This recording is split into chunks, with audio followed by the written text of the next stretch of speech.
Continuamos con el desarrollo de Ojalá. Y esta vez vamos a conversar de un área de preocupación mundial debido a que tiene que ver con la alimentación de los seres humanos y su producción. Y hemos invitado al ingeniero José Miguel Cordero, agrónomo, miembro de la Junta de Regentes de Zamorano, una gran escuela establecida en Honduras y que produce recursos humanos de alta calificación y de gran aprecio en el sector empresarial. Con él vamos a empezar entonces, José Miguel, buenos días. Buenos días. Y quisiera que empecemos por cómo ves el tema a nivel mundial y sobre todo de las Américas de producción alimentaria, consumo hacia futuro en este momento. Muy buenos días, doctor. Agradezco estar en su programa y conversar sobre estos temas que siempre son de alto interés. La perspectiva no pueden ser mejores.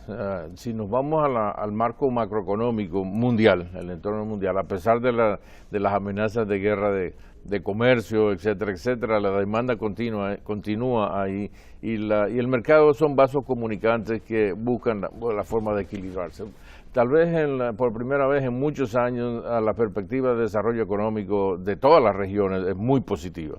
Eso quiere decir que el primer elemento de mercado, que no es el crecimiento poblacional, porque hay mucha confusión en términos del impacto del crecimiento poblacional, en realidad el impacto mayor es el crecimiento económico, porque ese es el que estimula una demanda y ese es el que realmente mueve la agricultura a enfocarse en los distintos segmentos que se crean cuando se incrementa el costo el ingreso de oportunidad. Entonces las perspectivas son excelentes en prácticamente todas las regiones. Estamos viendo una globalización de la cultura, que ya no estamos hablando tanto. Es una tendencia internacional. Entonces no había comida más sosa que probablemente lo que se consumía en Norteamérica, pero hoy hay una de las líneas de mayor demanda son los ajíes de sabores, sí. Mientras más picante mejor, sriracha, que esto. Entonces hay toda una dinámica de demanda, de consumo, que a pesar de que en el corto plazo pues, puede verse alterada por estos choques que tenemos en términos de comercio exterior, el rechazo de Estados Unidos de entrar en el TPP, etcétera, etcétera, son cosas de corto plazo que no van a recibir un regalo que nos han traído de Café Santo Domingo, que todas las mañanas nos acompaña en Ojalá. Un producto de mucho impacto en la República Dominicana, ¿no? Pues sí, con grandes perspectivas. Entonces, en esa perspectiva, ¿cómo encaja ese aliento que tú señalas en la producción agroalimentaria, el tema del cambio climático? ¿Es esto una amenaza real a la producción mundial? O sea, ¿cómo enfocar esa correlación entre la necesidad de más alimentos y la amenaza que tenemos en el cuello con Bueno, el término de cambio climático está muy en boga y se utiliza tal vez en una forma exagerada, yo diría. La realidad es que el impacto del hombre en la ecología es innegable y tenemos que tener una mayor racionalidad en la producción. Es lo que las Naciones Unidas define como sostenibilidad, que es la producción con el mínimo impacto al ambiente, al entorno, pero necesariamente tenemos que seguir produciendo. Y ahí yo creo que uno de los elementos que tenemos que tener una mentalidad mucho más abierta a lo que es la ciencia como un mecanismo de llegar a resolver muchos de los problemas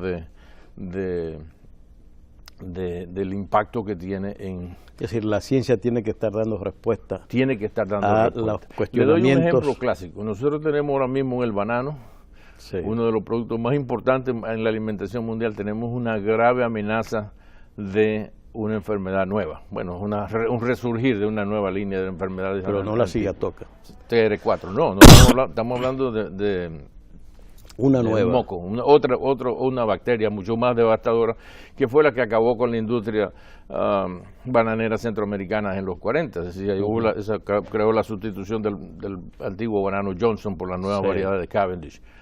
Bueno, si nosotros vamos a enfocar eso, tiene que ser con una racionalidad de la mayor tecnología que hay disponible, sea edición de genes, sea modificación de genes, sea biotecnología, organismos genéticamente modificados, y nosotros no podemos colocarnos en una posición de que no, esto es desconocido, esto no sabemos el impacto, etcétera. Todo eso está probado.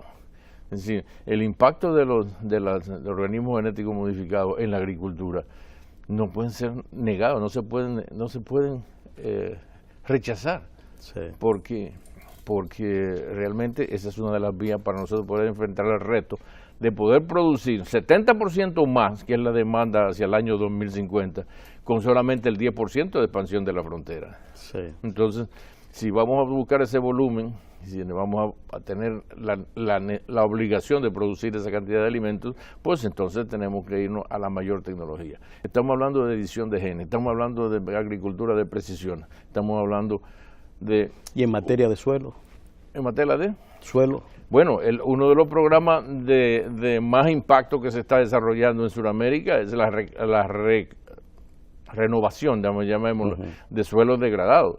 Más de 50 millones de hectáreas que están ahora mismo entre Brasil y los países del Cono Sur en particular, Colombia, que están haciendo unos trabajos extraordinarios en inversión en... Cuando hablan de rehabilitación de suelos para la agricultura, ¿de qué estamos hablando? Estamos hablando le voy a dar un ejemplo clásico de lo que se llaman ahora desarrollo sostenible fincas ganaderas sustentables. Nosotros teníamos el modelo antes de metíamos un bulldozer y tumbábamos todo, sembrábamos el pasto y metíamos el ganado. Hoy sabemos que ese no es el mejor hábitat. Tenemos que hacer una combinación de especies, tenemos que mantener leguminosas, árboles grandes, crear un microclima que el ganado podamos bajarle 4 o 5 grados a la temperatura del trópico, de manera que se sienta más confortable. El mayor problema de la producción tropical es el calor, el manejo del calor. Por eso tenemos los Brahma en el caso del ganado babuino. Y no podemos tener un Angus por problemas de manejo del calor. Entonces, ahora nosotros hablamos de unidades autosustentables, sostenibles, que combinan diferentes especies y tratan de desarrollar un hábitat más amigable con el ambiente, con el entorno y con el mismo animal. Y para el propio animal. O sea que hay variedades que necesitan un ambiente más fresco y más cómodo para dar el máximo. El trópico tiene sus respuestas. Es decir, nosotros tomamos... Usted ha visto la prolificación de la leucaena, es un excelente alimento. Hay que entrar en leucaena, hay que poner leguminosas tropicales dentro del cuadro total de alimentación. Es decir, no solamente gramíneas, que no son realmente la mejor opción proteica o no tienen el mejor balance nutricional. Se habla de la moringa, que tiene alto valor proteico. Hay un montón de opciones, de modelos que se han desarrollado. Colombia tiene un centro experimental, se llama CIPAV, que tiene 30, 40 años de investigación en ese sentido y está haciendo unos trabajos extraordinarios en la modificación del concepto tradicional de producción. Bien. También está el caso, por ejemplo, de la expansión del centro-oeste en Brasil, que fue un movimiento masivo de producción, solamente con visualización de producción, de volúmenes. Hoy están cambiando todo este sistema, mayor adición de enmiendas químicas o naturales, más bien de aditivos como cal, magnesio, etcétera, etcétera, para neutralizar. A propósito de eso, uno de los componentes que siempre se ha discutido es el tema de los agroquímicos y su impacto no solamente en el suelo, sino también ambiental y sobre los seres humanos, que ha estado controlándose incluso. El banano orgánico, las virtudes que tiene es que precisamente ha controlado el uso de pesticidas y otros productos, porque ya en Comunidad Europea y Estados Unidos está establecido los daños que producía el tradicional modo de producción que teníamos. Eso tiene sus bemoles, vamos a llamar. Si nos vamos al aspecto histórico, hay un dato puntual, histórico, que es la aparición de un libro que se llamó La Primavera Silenciosa, de Rachel Carson, un libro que en los años 50 produjo un impacto enorme, no tan solo en el sector agrícola, sino en todo el sector industrial. Y esta señora predijo que si continuábamos utilizando la cantidad de agroquímicos que estábamos utilizando, en la forma que lo estábamos usando, los insectos iban a ganar la batalla y no nosotros. Iba a desarrollar resistencia. Desarrolla más resistencia. Y de hecho así ha pasado. Y de hecho es así. Eso ocurre no tan solo en el campo de los insectos, pero también ocurre en el campo de las enfermedades. El arroyo es un buen ejemplo de esto que estamos hablando. Entonces, a partir de ese momento se empezó a crear una conciencia ecológica. Y esa conciencia ecológica obligó inclusive a las grandes empresas que se promovían con unas grandes chimeneas lanzando humo como un desarrollo industrial, se fueron cambiando rápidamente hacia un entorno más amigable, es decir, los efluentes ya son limpios, los lagos, etcétera, etcétera. Entonces, de manera que el mundo de hoy no es el mundo de los años 50, que el campo agrícola recibió toda una serie de productos de la guerra, porque fue el producto de la guerra química de la Primera y Segunda Guerra Mundial, y luego todos esos recursos de producción fueron transferidos al sector agrícola. La cantidad de tractores que fueron sustituidos por los tanques de guerra es impresionante cómo se movió de la agricultura mecanizada por siempre ha pasado así. El propio Internet es una tecnología de uso militar y que ya es de amplio uso civil, correcto. Y que está marcando cambios importantes. El fax también, todo eso. Entonces, el tema es que es obligatorio tener una estrategia más inteligente en el control y en el mantener el equilibrio entre la producción, el objetivo de producción y el control de plagas. El gran problema de la producción agrícola es la tremenda concentración, porque usted anteriormente tenía el concepto conuco, aquí todo el mundo vivía ecológicamente en equilibrio, pero hoy metemos cientos y cientos de hectáreas en un solo cultivo y concentramos las plagas y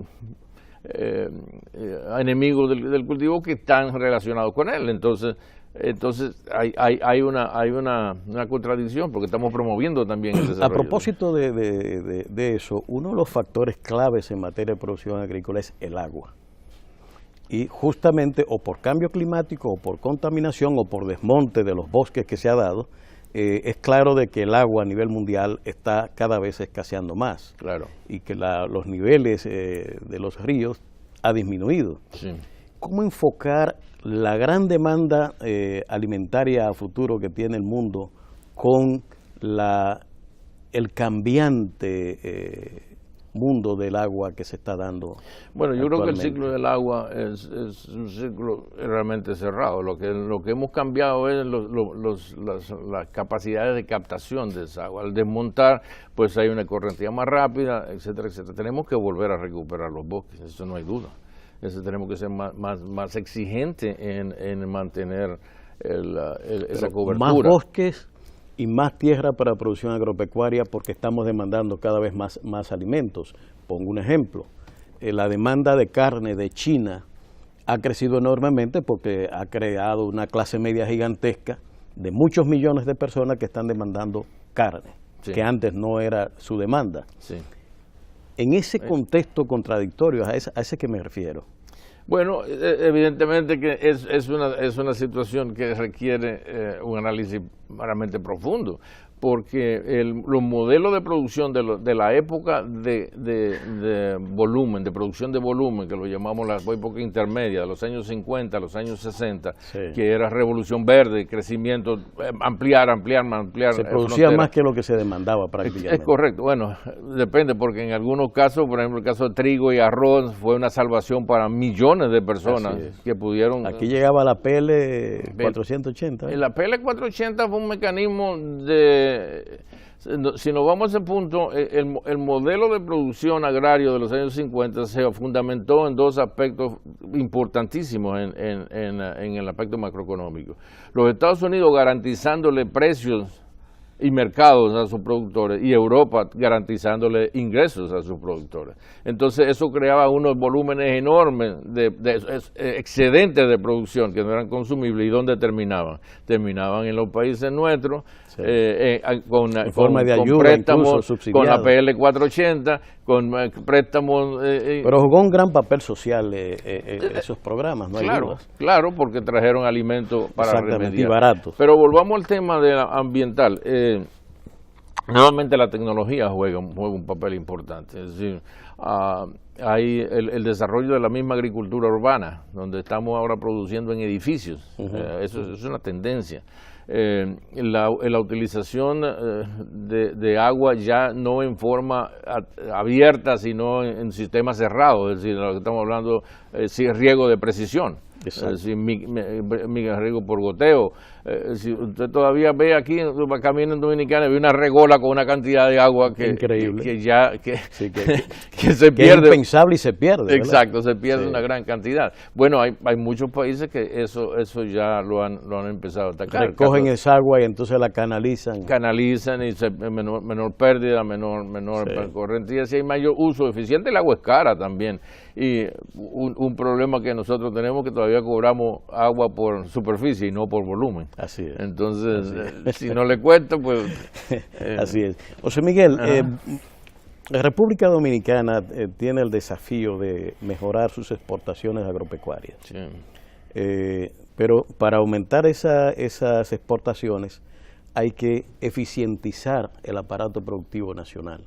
Y uno de ellos es precisamente metiendo tecnología y no sé si reajustes en los cultivos que se tienen, factores también de reorganización que planteen solución al minifundio nacional y que busquen maneras de que la producción intensiva, ¿verdad?, y extensa pueda ser una realidad con fines de que se puedan aprovechar los mercados internacionales, sí, y traer divisas al país, además de suplir la demanda interna de alimentos.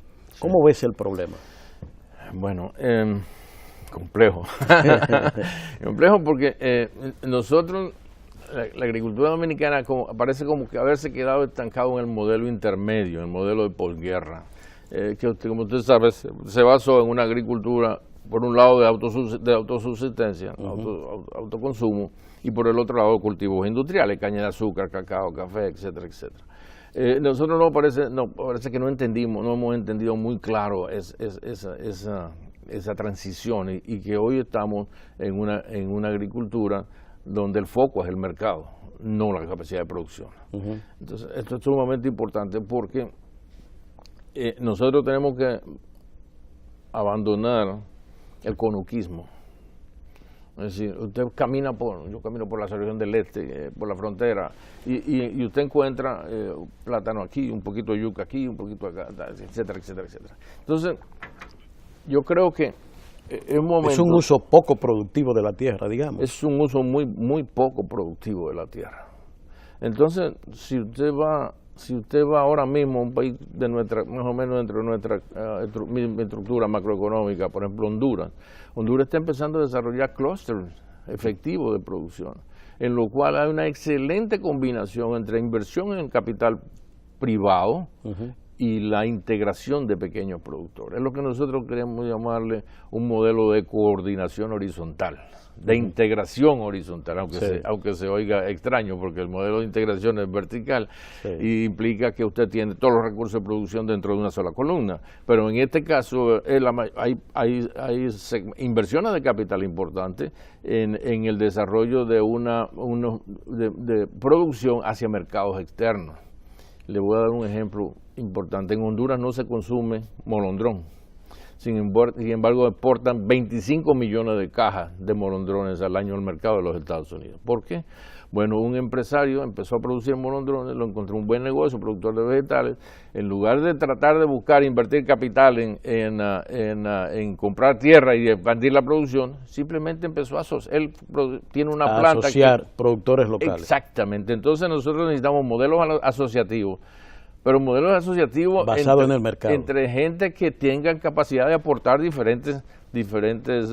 Pero el eje sigue siendo lo que decías, de que tienen la seguridad del mercado bien localizado. ¿A dónde va esa producción de los asociados? Hace tiempo que desde los años 80, 85, el modelo de mercado cambió. La primera pregunta que hay que hacer es, ¿quién necesita qué? Sí. ¿Cómo determinamos el mercado? El ejemplo que le acabo de dar es clásico, molondrones. En Honduras no se come, pero hay alguien que tiene una visión y dice, bueno, pero yo puedo producir esto. Recuerde que la mayoría de los países de alto ingreso... ¿Cómo se exporta en Honduras esos molondrones? ¿Frescos? Fresco, en cajita de 5... Pero en Estados Unidos se ve la ocra. Ocra. Ya procesada y como si fueran snack. Sí, es masiva y se puede localizar. Llega congelada, pero recuerde que la mayoría de los países de alto poder de ingreso... Lo que quiero decir, esa industrialización se da en Estados Unidos, no en Honduras. No, sí se da, porque el producto sale... Fresco. Sale fresco. Pero se industrializa ya en Estados Unidos, la bolsita esta de ocra. Bueno, esos son los excedentes de la producción local, porque es lo que quería pensar. Recuerde que los países de alto ingreso económico tienen un tiempo limitado de producción. Sí. Son 6, 3, 4, 5 meses. Entonces, una vez que se desarrolla un consumo o se establece hay que salir a buscar otros sitios. El caso interesante de los ajíes picantes. Sí. El Tabasco, Allegheny, ya no produce nada en Estados Unidos, produce semillas. Exacto. Y sale a contratar a Honduras, a Dominicana, a donde quiera. Y ofrece las semillas. ¿Eh? Lleva las semillas. Lleva las semillas y lleva un paquete tecnológico. Sí. Es decir, necesita asegurar que su producto tenga la estabilidad continua para sostener el mercado. Entonces, lo que estamos hablando aquí es una integración de una visión de mercado con una tecnología de producción para satisfacer ese mercado. Entonces, nosotros tenemos una posición... Pero eso plantea cambios estructurales importantes, porque, bueno, la visión de mercado necesita obligatoriamente, para servir mercados internacionales, cambios estructurales y tecnológicos en materia de producción. Definitivamente. Y desde el punto de vista social también, ajustes para que un campesino que tiene su tierrita, sembrado los platanitos, como tú dices, empiece a entender de que seguir produciendo en esas condiciones no es lo mejor para él, y que tiene que asociarse y cambiar el método de producción para acceder a mayores ingresos, que no es el amor al platanito, sino el producir recursos para cambiar la situación de la familia. Hay un buen modelo aquí en la zona de Yamasá que se estableció con la ayuda de los japoneses hace varios años. No sé en qué estado está porque yo lo visité hace mucho tiempo, pero ese modelo fue el desarrollo de la pimienta, de la producción de pimienta en República Dominicana. Y la gente de esa zona estaba acostumbrada a sembrar arroz secano y platanito para subsistencia. Los japoneses lograron hacer un trabajo de desarrollo tecnológico, un paquete tecnológico, una pequeña planta de selección, y lo primero que empezaron a cambiar, me dijo uno, yo tengo televisor a colores y aire acondicionado en mi cuarto. Campesino. Un campesino. Entonces, una persona con 30, 40 tareas, porque ese es el modelo que nosotros tenemos que realmente duplicar, multiplicar. Le doy un ejemplo en la producción de cerdos, que es complicada. Eso es complicado porque muchas veces requiere una integración totalmente vertical. Sin embargo, por ejemplo, varias empresas en la zona de Yucatán, en Mérida, han desarrollado un modelo que es copia del modelo norteamericano. Los norteamericanos contratan la producción y controlan el mercado a través de la industrialización. Entonces, una compañía como Keken tiene un centro de reproducción y le entrega los cerditos a los ejidales. Entonces, esa persona del ejidal se puede concentrar en especializarse en una fase de la producción. Una fase de la producción. Que puede hacer muy bueno, pero no le pidan a una persona con ese nivel que desarrolle genética y un desarrolle genética, sino que él se enfoca en eso. Entonces nosotros no podemos seguir. Bueno, ya nos están haciendo señas que el tiempo se ha agotado, pero rápido. Quisiera ver cómo volvemos de nuevo para continuar esta conversación en esta materia tan importante para el desarrollo nacional y que tiene tantas aristas que tocar. Cuando se habla de manera, digamos, gruesa de producción, estamos hablando ya que hay que hablar de suelos, que hay que hablar de agua, que hay que hablar de recursos humanos y que hay que hablar de tecnología y también de dinero. Entonces, ¿cómo se integra todo esto a un plan vinculado a mercado que nos dé una perspectiva de cambios en la producción y exportación de alimentos para consumo local e internacional. Y mercado internacional. Yo creo que estás invitado ya, José Miguel, a volver, y agradecemos a los amigos televidentes que han estado con nosotros en esta introducción a este tema de la producción de alimentos a nivel nacional e internacional. No se mueva, que todavía tenemos mucho más en Ojalá.